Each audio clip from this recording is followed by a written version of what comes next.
जय जगन्नाथ फ्रेंड्स। आज पूरे दिन में मुझे 3 ही ऑर्डर मिला था। तो सबसे पहले मुझे एक पिज़्ज़ा का ऑर्डर मिला था, फिर एक चॉकलेट केक का मिला था और उसके बाद मुझे एक चॉकलेट पेस्ट्री का ऑर्डर मिला था। सबसे पहले मुझे पिज़्ज़ा का ऑर्डर आया और ये पिज़्ज़ा का ऑर्डर एक 4 साल के बच्चे के लिए था। तो उनका डिमांड था कि पिज़्ज़ा का जो बेस है वो ज़्यादा क्रंची ना हो, सॉफ्ट रहे। ये पनीर कॉर्न का पिज़्ज़ा था, इसलिए सबसे पहले पनीर को छोटे छोटे टुकड़े कर दिए। उसके अंदर थोड़ा सा शेजवान सॉस, थोड़ा सा गरम मसाला और थोड़ा नमक डाल के अच्छे से उसको मिक्स कर लिया, जैसे पूरा पनीर में वो लपेट जाए। फिर कढ़ाई में थोड़ा सा रिफाइंड ऑयल डाल के उसमें इसको थोड़ा सा फ्राई कर लिया ताकि पनीर का कच्चापन चला जाए। अब इसके अंदर थोड़ा सा चिली पाउडर मिलाया जो कि कश्मीरी चिली था और थोड़ा सा अच्छा कलर भी आए। फिर पनीर को निकाल के मैंने कैप्सिकम को उसी मसाले तेल में थोड़ा सा फ्राई कर लिया। अब पिज़्ज़ा बेस रख लिया। अब उसके ऊपर मैंने डाल दिया पिज़्ज़ा सॉस।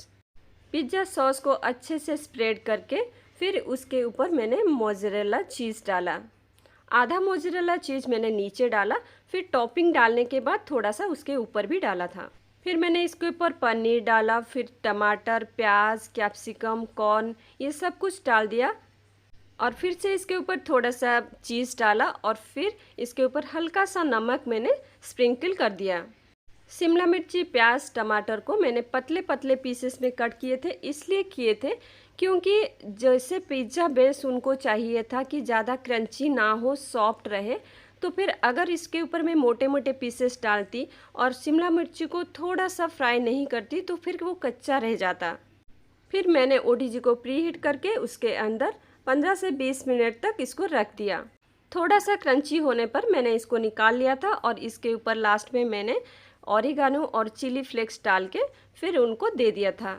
पिज़्ज़ा बनने के बाद मैं फ़ोटो लेने जा ही रही थी कि वो आ गए थे।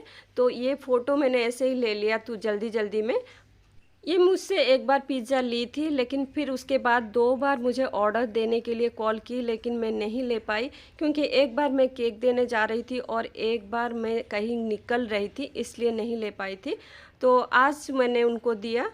फिर क्या था, इसके बाद मेरे बेटे की बारी थी। जो बचा कुचा सब कुछ था उसको दूसरे पिज़्ज़ा बेस में डाली, उसके लिए एक पिज़्ज़ा बना दी और वो बहुत खुशी से उसको खा लिया।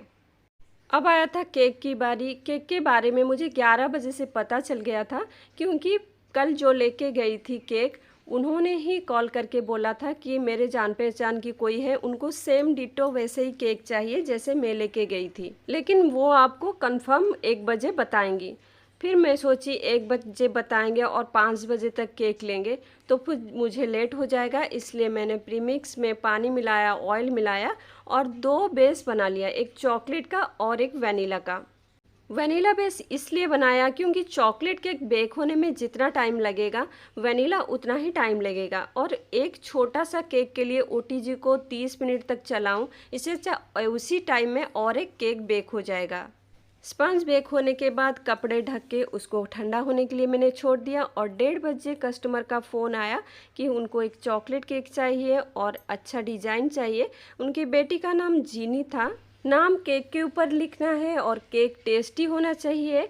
जैसे उन्होंने बताया कि उनकी लड़की आउट ऑफ इंडिया रहती है और उसका बर्थडे था, तो बर्थडे में उन लोगों को वीडियो कॉल करते हुए इधर से सेलिब्रेट करना है। फिर मैंने केक को 2 लेयर्स में डिवाइड किया था और चॉकलेट क्रीम से आइसिंग की थी केक को और ट्रफल डाल के गार्निशिंग लगा दिया था। आज मुझसे एक गलती हो गई थी। जो चॉकलेट क्रीम था उसको बनाते समय चॉकलेट गनाश फ्रीज से निकाल के मैंने उसके अंदर ठंडा ही डाल दिया था, क्योंकि मुझे लगा कि ये सॉफ्ट है तो मिक्स हो जाएगा, लेकिन उसमें थोड़े थोड़े जैसे पीसेस जैसे निकल रहे थे। आपको ऐसा नहीं करना है। आप कभी भी बनाओ तो उसको हल्का सा गर्म कर लेना है और जब ठंडा हो जाएगा वो मेल्टेड फॉर्म में ही आप क्रीम के अंदर गनाश को डालें। केक को फिनिशिंग करने के बाद फ्रीज में इसको सेट होने के लिए रख दिया और फिर उनके बेटी का नाम जो जीनी था, ऐसे ही चॉकलेट को मेल्ट करके अल्फ़ाबेट मोल्ड में इसको डाल दिया और फिर सेट होने के लिए फ्रीज में 10 मिनट छोड़ दिया। अब केक को फ्रीज से निकाल के बाहर ले आई और इसके ऊपर ट्रफल को ऐसे डाल दिया। फिर एक क्लीन स्पैचुला लेके धीरे धीरे से उसको नीचे की तरफ लाई, जितना ड्रिपिंग देना था उतना तक। अब केक को फ्रीज में रख दी और फिर ये जो मोल्ड था इसको फ्रीज से निकाल के ये लेटर सारे को ऐसे बाहर निकाल दी। फिर इसमें जो एक्सेस चॉकलेट लगे हुए थे उनको सारे को कट कर दी और इसके ऊपर गोल्डन डस्ट से ऐसे पेंट कर दी। फिर इसको केक के ऊपर रख दी और चॉकलेट गार्निशिंग से केक को डेकोरेट करके केक को कंप्लीट कर दी। केक के टॉप में मैंने 3 गार्निशिंग रखे थे और साइड में ऐसे राउंड टाइप के गार्निशिंग मैंने लगाए थे। अब लास्ट में उसका बॉर्डर बना दिया और फिर केक को वेट कर लिया। 402 ग्राम था और उनको फ़ोटो सेंड कर दिया। केक को मैंने 220 रुपये लिए थे और उसके बाद फिर शाम को 6 बजे मुझे एक पेस्ट्री का ऑर्डर आया था। एक पेस्ट्री का ऑर्डर रखना थोड़ा मुश्किल होता है क्योंकि उसमें मेहनत बहुत हो जाती है, बर्तन भी बहुत हो जाते हैं धोने के लिए।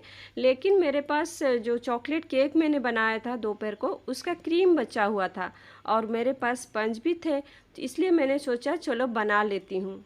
कस्टमर को मैंने बोला था मैं तुरंत बना देती हूँ लेकिन आप 1 घंटे बाद ले जाइएगा, क्योंकि तुरंत खाने से उसका टेस्ट जो है थोड़ा सा अजीब सा लगता है, पानी पानी जैसे लगता है, इसलिए आप 1 घंटे बाद इसको ले जाइए खाने के लिए।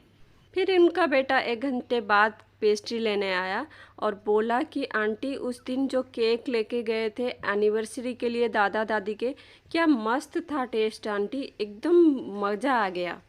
उसकी बातें सुनकर मुझे बहुत अच्छा लगा। फिर उसने बोला कि मम्मी ने कहा है आंटी से पूछना केक पेस्ट्री के अलावा वो और कुछ रखती हैं क्या। मैंने बोला हाँ बहुत सारी चीज़ें हैं, यहाँ से बाई ऑर्डर से आप मंगा सकते हो। अगर आप सूरत में रहते हो और मेरे किचन से फूड ऑर्डर करना चाहते हो तो स्क्रीन के ऊपर नंबर है, डाल करके डिटेल्स पता कर सकते हो। साथ में अपने किसी खास के लिए केक के साथ साथ फूड भेजना चाहते हो तो स्क्रीन के ऊपर नंबर है, डायल कर